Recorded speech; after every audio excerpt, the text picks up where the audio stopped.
napadpad dito sa ano, sa Gumaca, Quezon, para po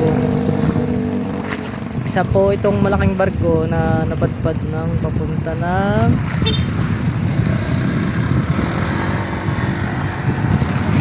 Katimunan, kung ito po ay dadaon dito sa pier ng Katimunan. Ito po siya, yan po ay cargo ship.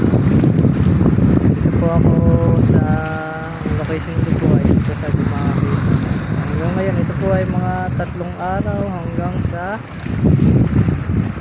4 na araw. Ngayon lang po ako nakapag, sabi po ng ilan, ito po ay napadpad lang na lumakas yung hangin, hindi na po nakaalis. Isa po siyang cargo ship, mga idol, isang malaking barko na hindi na nakaalis kasi napakababaw po ng lugar na ito. Hindi po tayo, hindi ka makakalis. Pero pag inabot ka ng tibas, diyan ka na lang.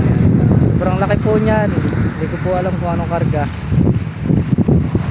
Bahala na po ang Coast Guard kung nakausap na nila